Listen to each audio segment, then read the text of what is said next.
well, welcome into the Cris Collinsworth podcast, and what a week it has been, and what a day it has been. We are recording this on Tuesday, and I'm driving up, and I've got all these plans. Actually, I was walking up, and all these plans to talk about, what we had just experienced at the Combine and the draft, and then, whoa, baby, my phone started blowing up. And first, you got the news that you're going to get Aaron Rodgers back with the Green Bay Packers.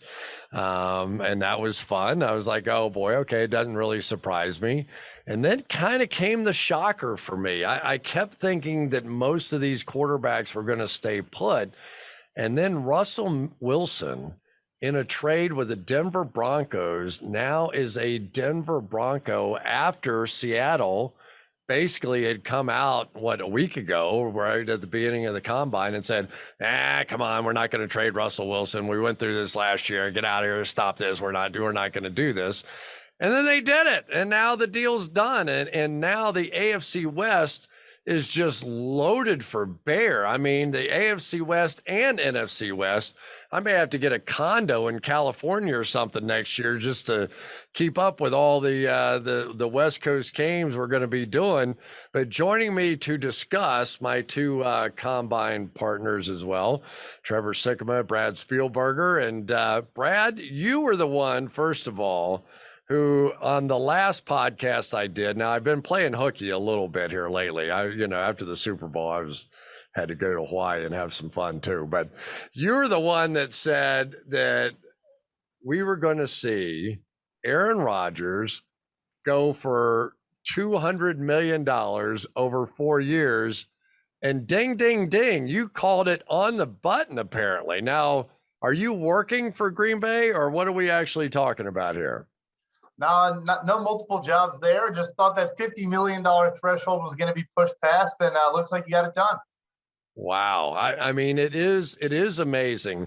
And I always forget, I talk to so many of you guys all the time. I don't know if it was you also or somebody else that said, in reality, like, don't tell anybody, but according to PFF numbers, if one of these quarterbacks were to get $75 million of the $208 million salary cap, based on the significance and the war and the wins above replacement and all the things that we do, that's not out of whack for the value that some of these quarterbacks bring.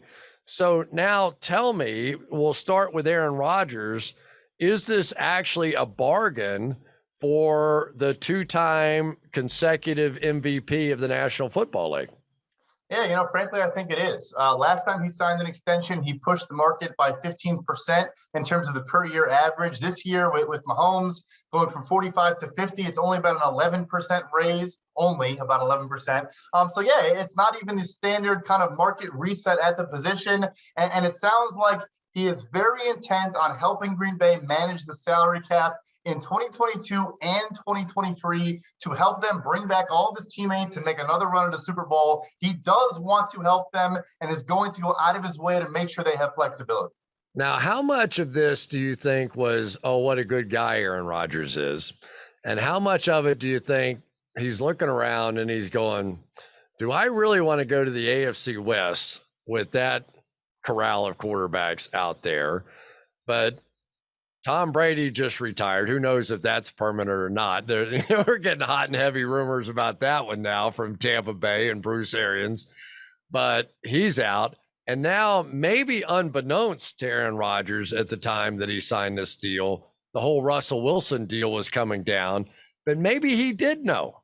It's possible in this world of agents and swapping talk and all that stuff that if in fact that Aaron Rodgers re-signed with Green Bay, that Russell Wilson was going to go to the AFC. And all of a sudden, we're down to just a handful of viable teams in the NFC that could actually beat the Green Bay Packers and keep them out of the Super Bowl next year. Yeah, it could really just be him and his old buddy Matthew Stafford with the Los Angeles Rams. And I guess I'll phrase my answer as a thought experiment back to you. Okay, so I think Derek Carr is the fourth quarterback in the AFC West. Where do you rank him in the league? 12th, 14th? Like, it's crazy. It is crazy. And I think the same thing kind of applies when you're talking about the NFC West. I mean, it is one heck of a league. And I sort of grew up in the era where all the strength of everything was in the East Coast, the NFC East, the AFC East. We had the North, the South, there were real powerhouses, and the West was always, they were there, but it wasn't, you had San Francisco that had their great run, but it was Pittsburgh, it was Dallas, it was Green Bay. And now it's just, for whatever reason, the West is just like ruling the roost at this point. So it is crazy. But Trevor, then we got the news about Russell Wilson. And after all that, the Russell Wilson deal apparently now, and again, this is all still breaking pretty quickly here, is that Russell Wilson is going to the Denver Broncos in exchange for quarterback Drew Lock, tight end Noah Fant, a number 1 pick, and defensive lineman Shelby Harris, who arguably is the best player of those 3 that are listed there. He's a good player, and 2 first-round draft picks and 2 second-round draft picks. And they flip-flop a 5th and a 4th with the Seahawks. So that is quite a load to be heading back to Seattle. But based on the discussion that we were just having about the utter value and only a handful of these true difference makers at the quarterback position, who do you like coming out of this trade? Yeah, honestly, it's decently even, I think. I think it was a pretty even trade all around. I think that, a lot of people could say the Broncos obviously got a steal with Russell Wilson, getting him because he's the main player. And, a lot of people said, well, this isn't an even trade because look at what the Seahawks gave up for Jamal Adams a couple of years ago. They gave up 2 first-round picks. So this feels like the Jamal Adams trade. And I would say back to people, that wasn't a good trade. So you don't really want to use that as a bar because that was not a very good trade. If you can stomach the fact that the Seahawks moved on from Russell Wilson, I think the value makes sense. Some people would have been like, oh, look at what the San Francisco 49ers gave up just to go up and get Trey Lance last year, right? It was 3 first-round picks, but one of the first-round picks was a little bit of a swap. And of course, it's an unknown. And it's also a quarterback on a rookie contract, which I think is a really, really big deal. Because when you look at Russell Wilson, I think, Brad, you might be able to correct me here, but I think Wilson has an out in his contract sometime soon.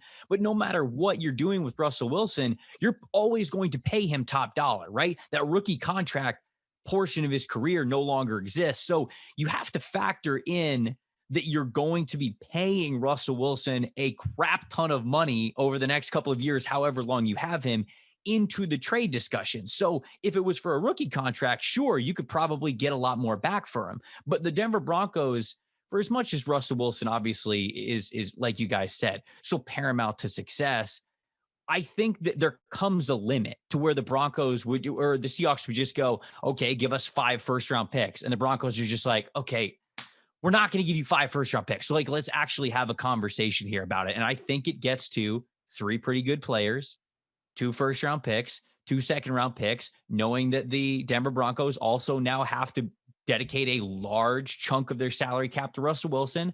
And I think it was an even trade with an asterisk that is, of course, I don't think the Seattle Seahawks should have traded Russell Wilson, but if you can get past that part, the price tag was pretty even for me.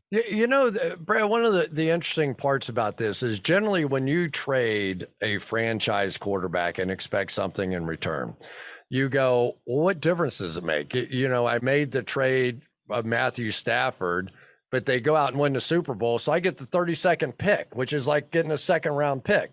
But with Denver, I don't know that you can really say that because the AFC West is so loaded. They could still finish in last place with Russell Wilson playing quarterback because of the rest of that division is so strong. Yeah, I mean, he did get hurt and missed a couple games, but the Seattle Seahawks gave the New York Jets the number 10 overall pick in this year's draft. So, there is no guarantee it's going to be a super late pick just because you have Russell Wilson, especially, like you said, once you factor in where he's playing.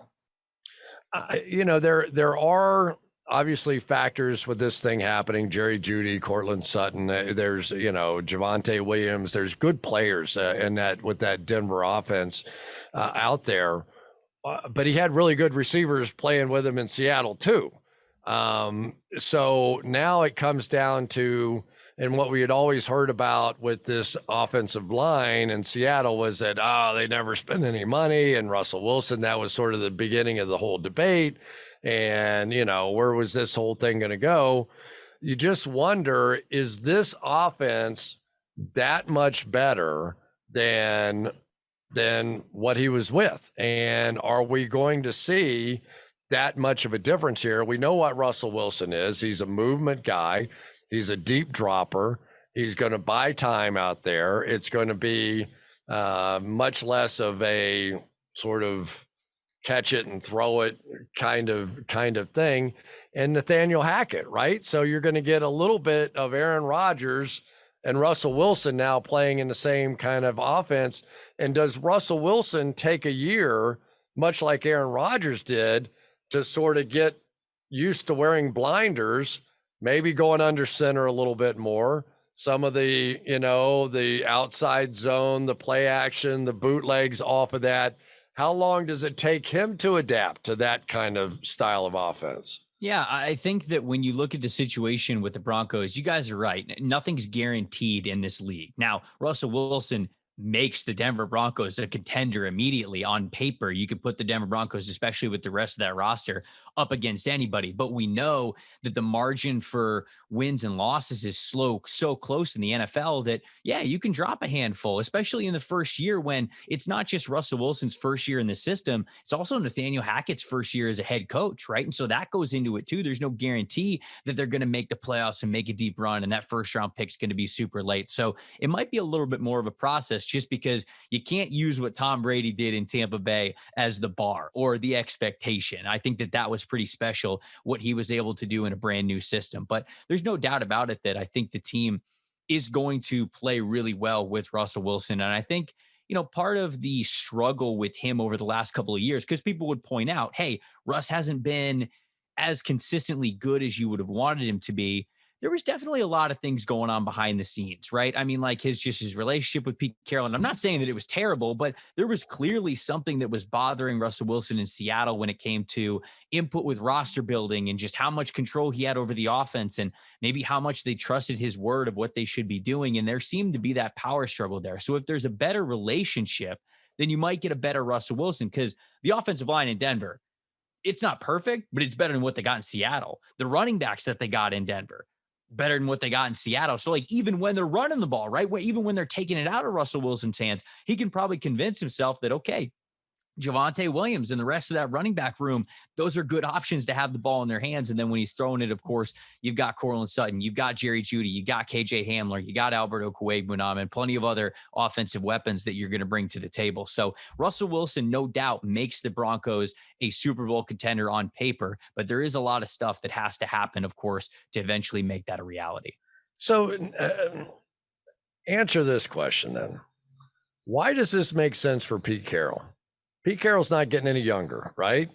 You would think in the same sort of way, maybe with letting Tom Brady walk out the door in New England, that didn't go so well, right? I mean, and if you're Bill Belichick, yeah, maybe you found in Mac Jones the future and you're going to build it up, but you're an older coach and both these guys have great legacies. They're Super Bowl champions, all that sort of stuff. But are you really looking to start a rebuilding kind of program in Seattle if you're Pete Carroll? That is the part of all of this that confuses me the most, because me too. Pete Carroll's 70 years old. He's turning 71 during the season. I think he's got 3 or 4 years left on his contract, but we were sitting here thinking, okay, we're in the twilight of Pete Carroll's coaching career. Like, he's got to be close to hanging it up at some point. And to me, over the last 1 or 2 years, I'll say, when I heard the rumors of Russ being disgruntled and Russ maybe wanting out, the big reason why I thought it would never happen is because I thought Carroll maybe only had a year, 2, 3, maybe max left in the league, and he wasn't about to go draft a rookie quarterback and spend his last year coaching with a rookie quarterback. So that is without a doubt the part that is so confusing to me, unless Carroll really thinks he's going to coach till he's like 75, because these moves make it look like Seattle has this 5-year plan with whatever's going on with the current decision makers. And I understand that you're always planning for the future, But that is truly the part that confuses me the most, is Pete Carroll signing off on this, because we know he has a lot of control on what goes on with the roster, what trades are made, everything like that. And for him to truly be okay with this, I got to think maybe Carroll's staying around a little bit longer than we thought. I mean, to me, the other part of it is I can't imagine, Brad, that there's a quarterback in this draft that they're going, oh man, this now gives us a chance to trade up and go get this quarterback to replace Russell Wilson. Do you think this is a 2-year play? Do you think it's now we're going to load up our draft picks and we're going to take advantage of the fact that we can move all the way up, no matter where we finish next year, we can move all the way up into one of those top picks to draft one of these great quarterbacks not coming out this year, but the following year? Yeah, no, I do. I think that is certainly possible. They obviously now have the 9th overall pick in this year's draft, so maybe they are in love with a Malik Willis or a Kenny Pickett. But I think the more likely scenario is, again, not tanking, but they just want to see what their roster looks like, give a lot of young players a lot of snaps, including maybe Drew Lock playing quarterback for all we know at this point, with the plan being, like you said, if we love a guy next year in the 2023 class that has C.J. Stroud at Ohio State and all these big names, if we want to make a move, we can then go ahead and do it. You know, Drew Lock is I remember him coming out of college, and he was a good deep ball thrower. He was. He could get the ball down the field. I don't know if this means Geno Smith. I don't know if this means Drew Lock. What does it mean for Tyler Lockett and DK Metcalf? You know, as you look at where they're going, is this Pete Carroll taking back control of this offense finally? Because Pete has always been one of those guys that you go, hey, I really would like to run the football and play action pass and play defense. They made the change on the defensive side with Ken Norton. You know, is this if I'm going out playing Pete Carroll football, which is conservative on offense, run the football, play great defense under my system that I'm going to now take control of. I mean, this has to say something bigger than I've got Drew Lock and Geno Smith playing quarterback for me this year.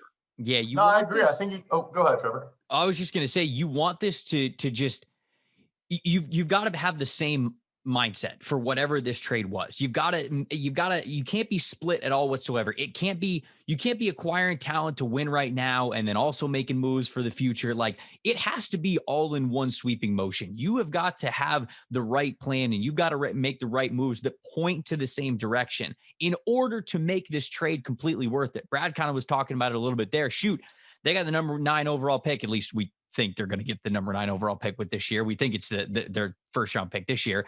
You could take the number 9 overall pick and shoot, you could trade it all the way back into the 20s this year. And you could say, hey, just give me your first round pick and your second round pick next year. Then all of a sudden, Seattle's got 3 first round picks next year, 3 second round picks next year in a draft class that we think might be a little stronger than this current one. So then all of a sudden, you really might be jumpstarting things, because if the quarterback class is better next year, well, then you got the ammunition to move up, down, wherever you want to for that quarterback class. The running back class, I know Pete Carroll likes to hear this, is a lot better next year as well. So maybe we get a little Bijan Robinson from Texas in Seattle at some point in the near future. But that's kind of what it feels like to me. You just, no matter what you do, the arrow has to be pointing in the same direction, or else this trade, no matter what the compensation was for it, will not be worth it in the long run. Yeah, and I could completely buy into that if I had a 40-year-old head coach. Right. You know, I mean, that's the part. I mean, you know, Pete Carroll had to sign off on this, right? I mean, there's no way he didn't sign off on this.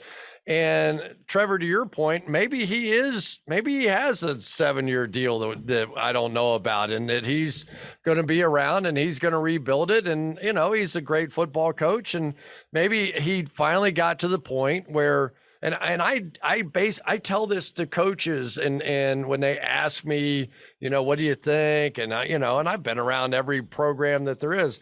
I always say there's nothing wrong with failing, but fail being you. Like don't get beat trying to be Vince Lombardi if you're not, right? Just if you're going to fail being you. And for Pete Carroll, I just wonder if he looked at this and said, I've kind of tolerated something against my instincts for the longest time, how we play offense, how we play defense, and no more. That's it. I'm gonna go out firing the bullets from my gun, and if it fails, so be it. But that's what I'm gonna do. Hey, Pete Carroll went shirtless to stand next to DK Metcalf last year at the combine. So maybe he thinks he's 40. Like maybe Pete Carroll still thinks he's 30, 40 years old. Or maybe he is 40 for all I know. I have no idea. Wikipedia's been wrong before, so maybe he is 40. Brad, you follow all this stuff closely. Did we see, was there a hint of this? And now I will freely admit, after working until the middle of February on the Super Bowl, I was ready for a little break. And maybe I haven't been following the news quite as closely as I might have been. Were there signs, indicators out there that everybody had to assume that Aaron Rodgers was their number one target in Denver with Nathaniel Hackett and the whole thing? Were there signs that if that didn't happen, that the Seattle Seahawks and the Russell Wilson trade was in the works? I think it starts last offseason. I do. I think there were a handful of signs last offseason as every team needed to get under the salary cap with the cap dropping. They were adding void years to free agent deals. They were restructuring contracts, doing all these things. Seattle reworked Dwayne Brown's deal, left tackle, reworked safety Quandre Diggs' deal, and all their extensions last offseason included void years. The only contract they did not touch or rework at all was Russell Wilson's. And what that does is, now that they have traded him, they don't have some massive dead cap number that comes associated with that because they weren't willing to kick the can down the road. So I think that was a big signal. And I also think his agent going out and listing 4 teams he'd be willing to go to if hypothetically he was moved, I think said a lot. I think it showed that, look, Russell Wilson, I do think, wanted to leave at times and expressed frustration over, as we talk about, Pete Carroll's way of playing football. I think over the last 12 months, Seattle also got to a point where they were comfortable moving on from Russell Wilson. I know our coworker Doug Cog heard from someone in the league that they said, basically, as much as he wants to leave, they want him to leave as well. I mean, he thought this was potentially coming. As for Denver in particular, like you said, I think once Rodgers was off the table, and as we saw today, about 20 minutes later, then Russell Wilson was their number one target. If you could back up just a little bit and help me understand the contractual part of this, like what does this now mean for Denver with that contract? Because I assume Russell Wilson's going to get a new deal, right? That's the way these things usually work. And what does it mean now for Seattle and their contract situation going forward? Yeah, so a 2-year, $51 million contract is headed to Denver with Russell Wilson. Like you said, I would imagine that gets extended maybe this offseason, or maybe they try to emulate the Matthew Stafford trade last year where they said, look, let's get one season under our belts and then we'll discuss an extension after that. But as for Seattle's perspective, what I was trying to break down was, when the Eagles traded Carson Wentz, he left behind almost $34 million, what we call dead cap space. And essentially, signing bonus that gets paid out up front, but that is prorated over 5 years of a contract, does not travel when you get traded. And that also applies to restructures. So we see all this news about restructures, and everyone tells me, oh, Brad, the salary cap's fake and none of it matters and all that. It does matter. The salary cap is a credit card. So eventually the bill does come due on the cap. And so by not restructuring Russell Wilson, the Seahawks still do have $26 million in dead money associated with Russell Wilson. But for example, if the Atlanta Falcons traded Matt Ryan right now, they would have over $40 million on their salary cap going to Matt Ryan for him to play for a different franchise. So the signal to me was just Seattle was unwilling to take on more of a financial burden by restructuring him, which I thought left the door open for a move like this. So you're saying that $208 million in salary cap this year minus $26 million is the starting point for the Seattle Seahawks. Yep. So that's where they are for this football season. Yep. But they don't have anything going forward. So again, if you're going to sign, draft a quarterback next year, for example, so you get by with Geno Smith and Locke for this year, they basically go in with full salary cap armed and ready, additional draft picks, armed and ready, a very young team, probably a very young quarterback, and an equally young head coach to lead the way.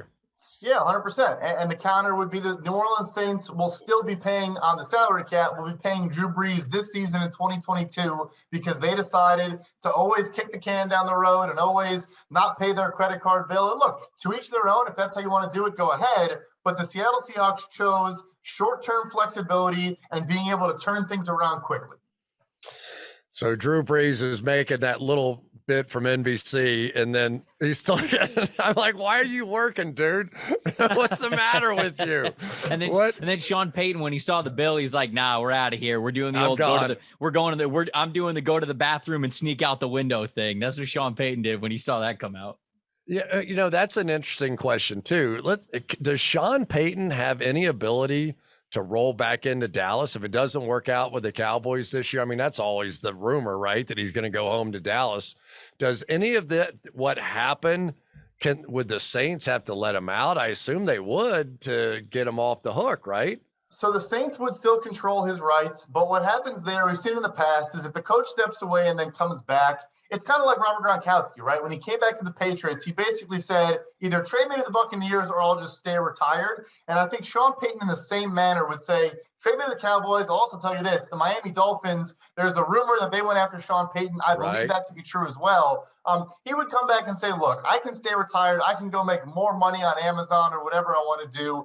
But if I come back, can you please trade me to the Dallas Cowboys? And it would just reduce the trade compensation, making things easier for both parties. Wow. The beat goes on in the National Football League, and we did not even talk about any of the combine stuff. We've got all this draft stuff in front of us. We've got free agency coming up.